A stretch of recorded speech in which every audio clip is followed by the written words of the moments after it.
कभी कभी भगवान हमसे दूर नहीं होते, बस परखना चाहते हैं कि क्या हमारी श्रद्धा परिस्थितियों से बड़ी है या नहीं। यही कहानी है अरविंद की, एक सामान्य व्यक्ति जिसकी भक्ति ने खुद भगवान शिव को प्रकट होने पर मजबूर कर दिया। अरविंद दिल्ली के एक छोटे से मोहल्ले में रहने वाला मध्यम वर्गीय व्यक्ति था। नौकरी साधारण थी, तनख्वाह सीमित, पर दिल में भगवान शिव के लिए अगाध प्रेम। हर सोमवार वो पास के छोटे से शिव मंदिर में जाकर जल चढ़ाता, बेलपत्र अर्पित करता और घंटों एयूएम नमः शिवाय का जाप करता। लोग हंसते, भाई आज के जमाने में इतनी भक्ति से क्या मिलेगा? पर अरविंद मुस्कुरा देता, जो मिलेगा वो स्थायी होगा, बाकी सब तो नश्वर है। एक दिन अचानक अरविंद की कंपनी बंद हो गई। घर का किराया, बच्चों की फीस, मां की दवा, सब मुश्किल में। पत्नी सीमा बोली, इतने साल से पूजा कर रहे हो, भगवान ने कुछ नहीं किया। अरविंद शांत रहा। शिव हमेशा अपने भक्त की सुनते हैं सीमा। शायद अभी परीक्षा चल रही है। दिन बीतते गए, नौकरी नहीं मिली, घर का राशन खत्म होने लगा, लेकिन अरविंद ने सोमवार की पूजा बंद नहीं की। उल्टा अब वो हर दिन शिव चालीसा पढ़ने लगा। एक रात भारी बारिश हो रही थी। अरविंद को भूख से पेट में मरोड़ उठ रही थी, पर मन में नाम था, हर हर महादेव। वो मंदिर गया, देखा मंदिर का पुजारी बीमार था, मंदिर बंद था। अरविंद बाहर ही खड़ा हो गया। भोलेनाथ, आज मंदिर बंद है, पर मैं आया हूं। भले मैं कुछ न चढ़ा सकूं, पर अपनी आस्था तो दे सकता हूं। वो वहीं भीगते हुए घंटों जप करता रहा। एयूएम नमः शिवाय, एयूएम नमः शिवाय। अचानक एक बुजुर्ग व्यक्ति आया, भीगे हुए कपड़ों में। बोला, बेटा, इतनी बारिश में यहां क्यों खड़ा है? अरविंद बोला, महादेव के दरबार में हाजिरी देनी थी बाबा। बुजुर्ग मुस्कुराए, भूखा है क्या? अरविंद ने सिर झुका दिया। बोले, हाँ, पर आज उपवास है। भोलेनाथ को जल चढ़ाकर ही अन्न ग्रहण करता हूं। बुजुर्ग ने अपनी झोली से रोटी और सब्जी निकाली। ले, ये खा ले, शिव का प्रसाद है। अरविंद ने विनम्रता से मना किया। बिना जल चढ़ाए कैसे खा लूं बाबा?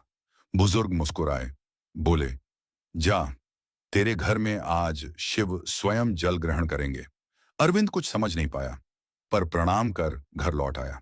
घर पहुंचते ही उसने देखा, मंदिर में जल का लोटा अपने आप गिर पड़ा और शिवलिंग पर बेलपत्र गिर गया। उसकी पत्नी दौड़कर आई।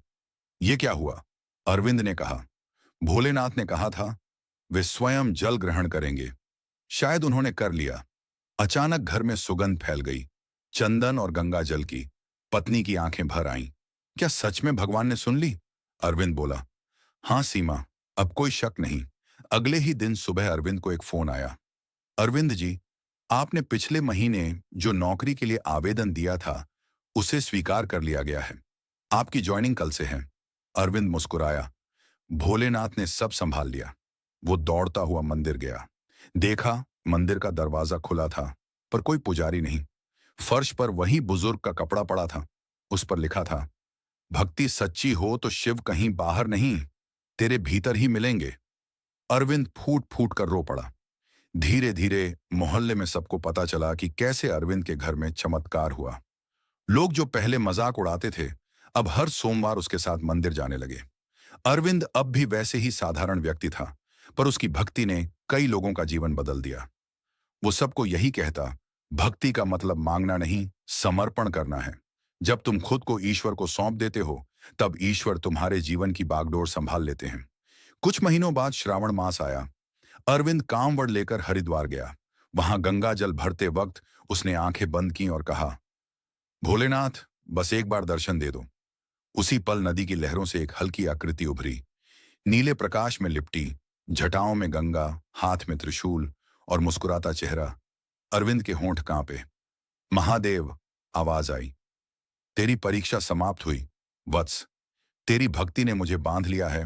अब संसार को बताना, सच्ची भक्ति में शक्ति है। लहरें शांत हो गईं। अरविंद का शरीर कांप रहा था, पर मन शांति से भर गया था।